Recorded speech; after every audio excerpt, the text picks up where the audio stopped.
Мен чын айтайын ба, азыр бирин барын мен жакшы көрөм, барысын.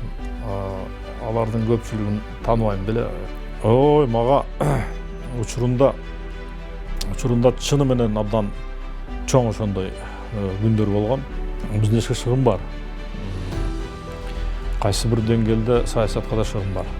Саламатсыздарбы, урматтуу телекөрүүчүлөр? Бүгүнкү көрсөтүүбүздүн сыйлуу коногу Кыргыз Республикасынын эл артисти, Токтогул атындагы мамлекеттик сыйлыктын ээси, Кыргыз улуттук консерваториясынын профессору жана Абдулаз Малдыбаев атындагы Кыргыз улуттук академиялык опера жана балет театрынын директору Турапов Керим Ырысалиевич. Көрсөтүүбүзгө кош келиңиз. Саламатсыздар. Керим Турапов үйдө кандай ата? Сүрдүү, мүнөзү катуу, жумшак же? Негизи менин мүнөзүм түшүнүксүз. Неберелерим мен абдан жаш балада ойнойм. Ошолор келип алып, мени күлдүрүп койчу ата деген күндөр да бар. Күлдүрүп койчу мындайт. Алар мени ойносо кадимкидей ойнойм. Анан жашынып ойнойбуз давай дейт, макул деп алар менен да ойнойм. Ошол эле учурда чарба жагына эми мен тынымсыз жүргөн баламын ошондой. Баягы эртеден кечке чейин жатып, же болбосо бир жылуу жерди таап алып жата берген ошонто албайм. Негизи менин табиятыман тынчым жок кишимин. Кээде өзүмө бир аз жинденип ачуум келет да, жөн эле жүрчүм, жөн эле. Бирде мен башынан чыгам да ошонун артынан анан алек болуп, мен эле эмес үй бүлөм да ошонун артынан болуп, анан ушинтип дагы бирдемени баштады дешип анан мен урушат. Бирок жыйынтыгы абдан жакшы болот. Мен үй бүлөмдөгү жөн ошентип жата бергенди да жаман көрөм. Бир нерсе менен алек же болбосо бир жакшы максаттын үстүндө иштөө деп мен айтам баарына. Жакшы максат, жарым ырыскы деген кеп бар. Максатсыз жашоо негизи болбойт. Белгилүү инсандарга, ошондой эле чыгармачылык чөйрөсүндөгү адамдарга эл тарабынан түрдүү пикирлер айтылат. Менин суроом, терс пикирлерге, терс комментарийлерге сиздин көз карашыңыз ар бирине жооп бересизби же? Жооп бергенге аракет кылчумун мурда. Азыр заман ошондой, жооп бербеш керек азыр. Азыр жооп бербеш керек, бирок ошону өзүңүздүн сын көз караш менен өзүңүздү сындап көрүшүңүз керек. Ошол туурабы, туура эмеспи? Туура эмес болсо, аны унчукпай эле коюш керек. Ал эми ошол айтып аткан кишинин сизге болгон, сиздин дарегиңизге айтылып аткан сын пикири туура болсо, аны оңдогонго аракет кылыш ал жакшы нерсе. Бирок албетте чыгармачыл кишилерде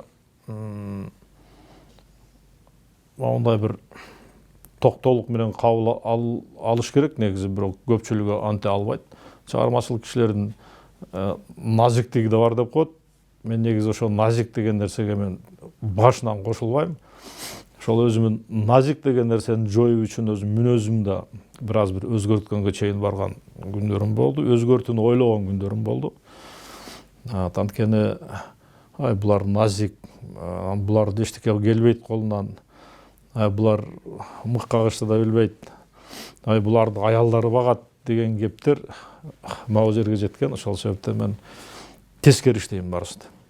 Тескерисинче колунан келет, тескерисинче жакшы жашоону өздөрүнө кура алат, тескерисинче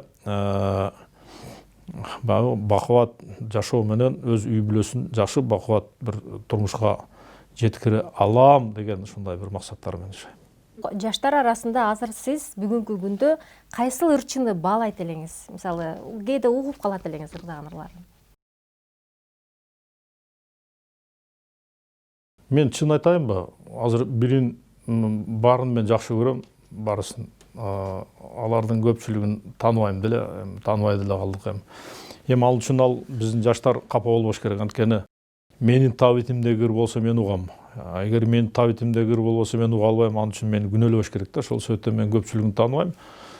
Биринчиден бул, экинчи жагы бир балким кайсы бир деңгээлде биздин элдин байлыгы да болушу мүмкүн.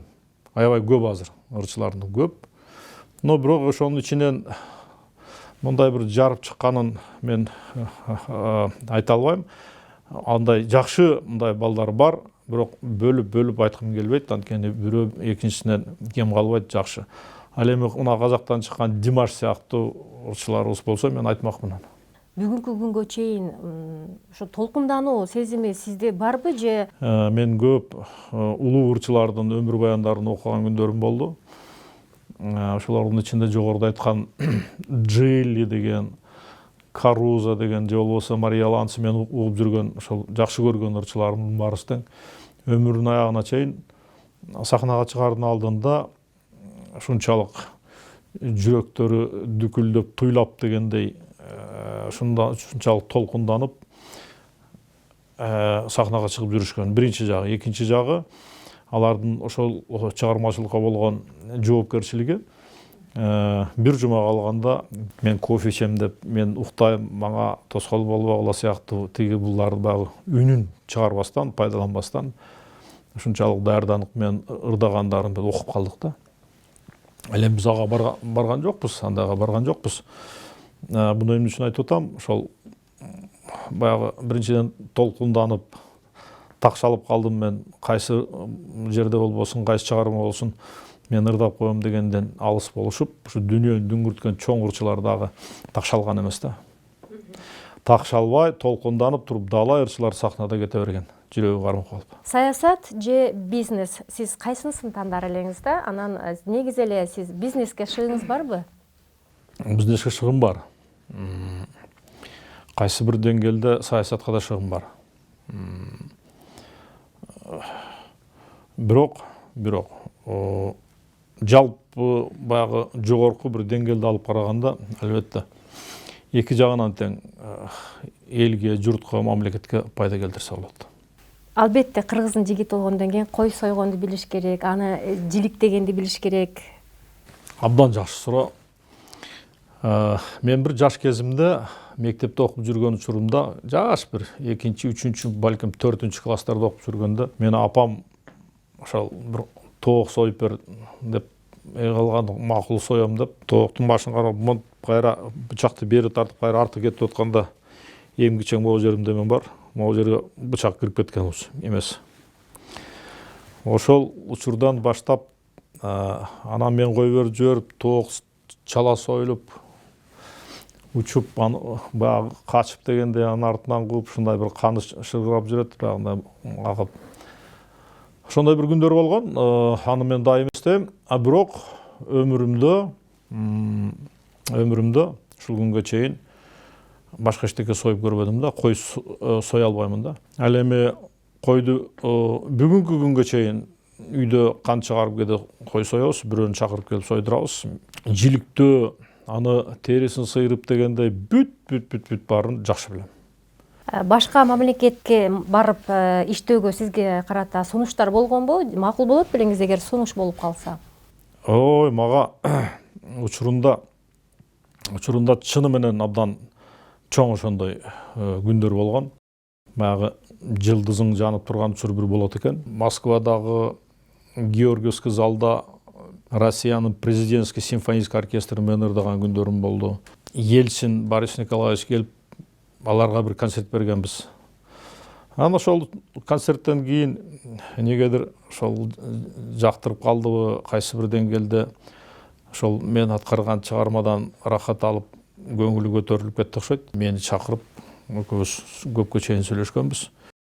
Көп акыл насаатын айтуу менен бирге акырында анан айткан: сен ошол чоң театрда иштешиң керек, сенин ордуң ошо жер, биз сени алып кетебиз деп чакыруу келген.